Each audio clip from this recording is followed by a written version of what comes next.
বাংলাদেশে মর্মান্তিক সহিংসতা বন্ধ করতে আহ্বান জানিয়েছেন জাতিসংঘের মানবাধিকার বিষয়ক হাই কমিশনার ফলকার তুর্ক।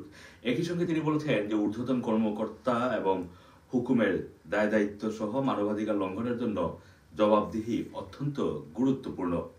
রোববার জেনেভা থেকে দেওয়া একটি বিবৃতিতে এই কথা বলেছেন ফলকার তুর্ক। বিবৃতিটি জাতিসংঘের মানবাধিকার বিষয়ক হাই কমিশনারের কার্যালয়ের ওয়েবসাইটে প্রকাশও করা হয়েছে।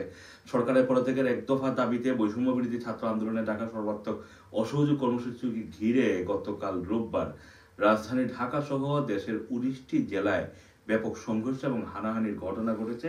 গতকাল এই কর্মসূচির প্রথম দিনে সরকার সমর্থক নেতাকর্মী পুলিশের সাথে বিক্ষোভকারীদের সংঘর্ষে রাজধানী ঢাকা সহ 19টি জেলায় এবং মহানগরে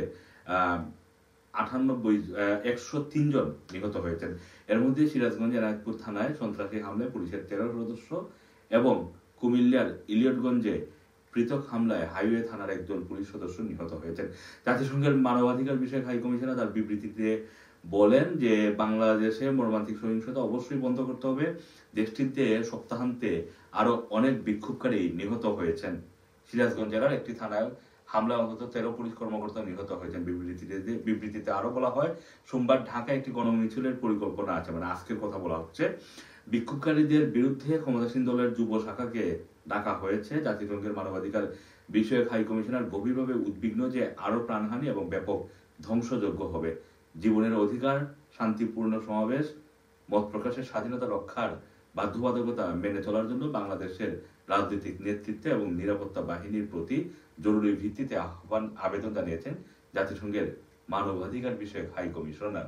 বিবৃতিটিতে ফলকার তুর্ক বলেন যে ঊর্ধ্বতন কর্মকর্তা এবং হুকুমের দায় দায়িত্ব সহ মানবাধিকার লঙ্ঘনের জন্য জবাবদিহি অত্যন্ত গুরুত্বপূর্ণ।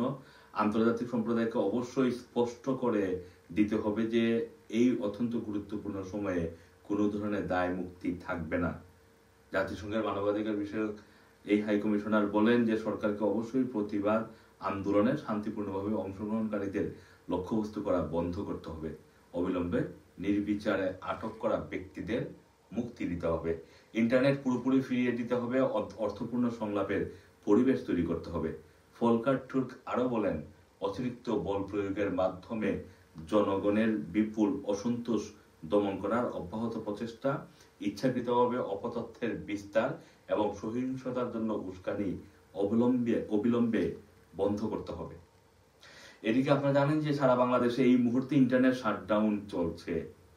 যে ইন্টারনেট ব্রডব্যান্ড ছিল সেটিও বন্ধ করা হয়েছে। বাংলাদেশের কোনো টেলিভিশনে এখন আর লাইভ সম্প্রচারে নেই।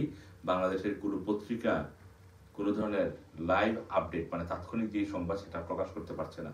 আমরা আসলে জানার চেষ্টা করছি বাংলাদেশের ভিতরে কি হচ্ছে। জানার জন্য রানার টিভির সাথেই থাকুন। আসসালামু আলাইকুম, রানার টিভি, লন্ডন।